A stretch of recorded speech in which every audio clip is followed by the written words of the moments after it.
Today on Newsbytes, U.S. military gear heading to Ukraine goes MIA, Trump's legal tango in Georgia, Miss Italy's trans ban, and a universal ID emerges on the horizon. Let's dive in on today's Newsbytes.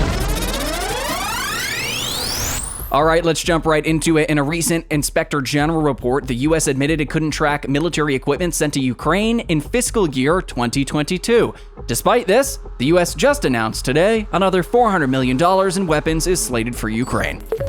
Okay, and moving on to the transgender debate, the national beauty pageant Miss Italy has ruled out transgender participants, saying that competitors must be a woman from birth. This decision comes on the heels of Miss Netherlands earlier this month crowning its first transgender winner, Ricky Valerie Collet, and Germany having a transgender as a finalist. Global contest Miss Universe has allowed transgenders to compete since 2012, with Miss Spain being the first transgender to compete in 2018. Despite the global view to allow males to enter the female competition, Miss Italy remains steadfast in its stance.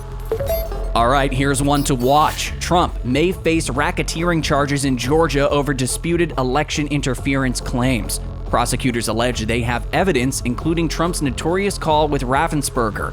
The call, portrayed as a smoking gun, is just a piece. Prosecutors claim potential voting machine breaches occurred too. Trump strongly disputes the claims and reiterates how the call is taken out of context and it's a witch hunt. Separately, a federal judge pushed Trump's classified docs trial to May of 2024. The judge agreed with Trump's team that the massive document volume requires more prep time. While not fully endorsing Trump's stance of unconstitutionality, the judge called the case, quote, unusually accelerated by prosecutors. The May 2024 trial date falls near the end of the Republican presidential primary. Alrighty, up next we've got some new Biden clips for you. While giving a presser on AI and AI security, Biden stumbles over his prepared remarks and sounds, well, tired. And when asked about the hacking of cabinet members by China, Biden wanders off. I'm the AI. Artificial intelligence it promises an enormous promise of both risk to our society and our economy and our national security, but also incredible opportunities. These commitments are a promising step, but we have a lot more work to do together. Realizing the promise of AI while managing the risk is going to require some new laws, regulations, and oversight. Mr. President, can you tell us about the hacking of cabinet officials by China and the threshold of concern you have about that, sir? Ready? How we get these guys now? Stepping into the future, or a step too far? Let's dive in. WorldCoin, led by CEO Alex Blania, is pushing for a global ID system using iris scans. Co-founded by Sam Altman of OpenAI, that's the company behind ChatGPT, WorldCoin's Orb device aims to scan every human's eyeball for authentication. Blania believes a global ID like WorldCoin's will soon be essential for internet use.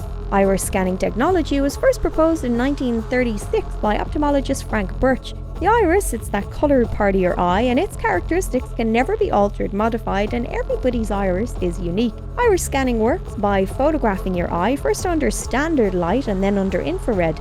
These two digital photographs then go through computer analysis, which highlights about 240 features in patterns, which is 5 times more than in fingerprints. This is then converted into a digital number of 512 digits, or your iris code, which is then stored, and get this, once there, iris recognition can be accomplished even from 10 meters away or even in a live camera feed. So will the word private cease to exist in the future?